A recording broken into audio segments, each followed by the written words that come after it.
प्रिय दर्शकों, मैं एक सीरीज जो चला रहा था उसी का आज तीसरा क्रम है, जिसमें कि हम राशि वर्णन फल करने जा रहे हैं। और कल का मैंने बताया था राशि कूट क्या होता है, राशि कूट कैसे देखा जाता है, आप सभी ने उसको समझा। तीसरा विषय है आज राशि वर्ण ज्ञान क्या है, राशि को कैसे देखते हैं। ठीक है, तो इसमें मैं बता रहा हूँ। मीनो अली कर्कटो विप्रा छत्री में सो हरिधनुर वैश्या कन्या वृषो नरक शूद्रो युग्मम तुलो घटा। अर्थात कहने का मतलब है कि मीन वृश्चिक कर्क ये ब्राह्मण राशियाँ कौन कौन सी हैं, इन्हें ब्राह्मण वर्ण का। मीनो अली कर्कटो विप्र छत्री, मीनो अली कर्कटो, कर्कटो है ना, मीन वृश्चिक और कर्क कौन कौन सी, मीन वृश्चिक कर्क ये कौन सी हैं, ब्राह्मण वर्ण की राशियाँ हैं। ठीक है, नंबर 1 हुआ, नंबर 2 हुआ।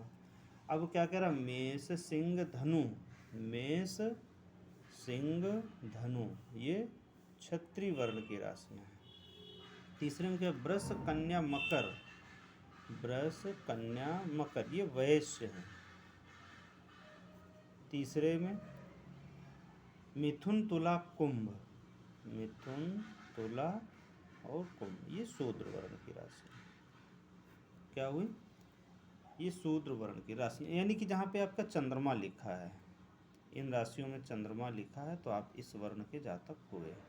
यहाँ पे जाति शब्द नहीं है, वर्ण व्यवस्था थी। प्राचीन काल में भारत में वर्ण व्यवस्था थी। अब इसका फल क्या होता है मैं वो भी बता देना चाह रहा हूँ। इसका फल होता है हीन राशि वर्ण वाला वर्ण, यानी हीन, ये हुआ हीन। राशि वर्ण वाला व्यक्ति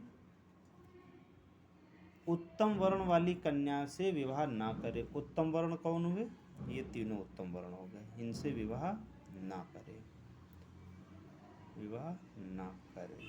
अब इसमें शास्त्रकारों ने लिखा कि विवाह ना करे, क्योंकि इस प्रकार का वर का मरण हो जाता है। वर जो होता है उसका मरण तुल्य कष्ट मिलते हैं।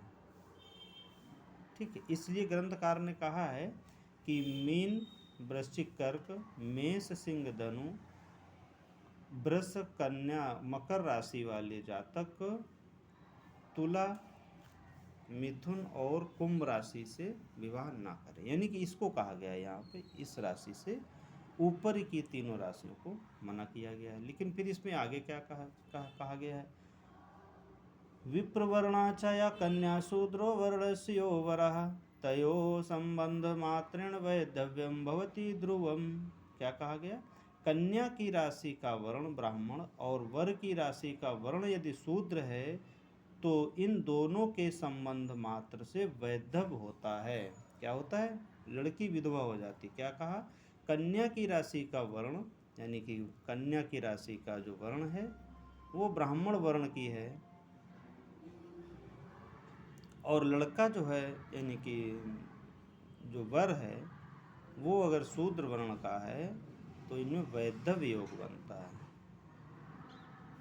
वैधव्य योग, वैधव्य योग देखिए प्राचीन काल में इसलिए लिया जाता है कि बहुत सी असुविधाएं थी। आज वर्तमान में अगर हम देखें तो वैधव्य योग का मतलब ये हुआ कि पति पत्नी के रिश्ते आपस में ठीक नहीं रहते हैं। ठीक है, अब ये भी हो सकता है कि पत्नी कहीं रह रही हो, पति कहीं रह रहा हो, ये भी हो सकता है। यानी कि वो पति पत्नी के जो सुख होते हैं, जिसे हम सैया सुख कहते हैं, वो मिलने में बहुत न्यूनता हो सकती है। वैधव्य योग का हो सकता है ये कारण रहा। और वैधव्य योग का वैसे जो वास्तविक कारण होता है मृत्यु को प्राप्त करना होता है। ठीक है, पर ये अभी बेसिक नियम, इसके बाद कुछ इनके नियम में और भी तब्दीली आती, परिवर्तन आती है। इस तरह से समझें इसको। क्या जो राशियों का वर्णन दिया गया है पिछली क्लास में मैंने आपको बताया था, कौन नक्षत्र किस नक्षत्र से वर्ण व्यवस्था बनी, वर्णों को आगे फिर राशि कूट में बदला गया, राशि कूट से राशि वर्णन हुआ। अब इसका जो राशि फल है वो आगे का मैं बता दिया हूँ। ठीक, अगली क्लास में इसी से संबंधित जुड़ा कोई नया चैप्टर शुरू करेंगे।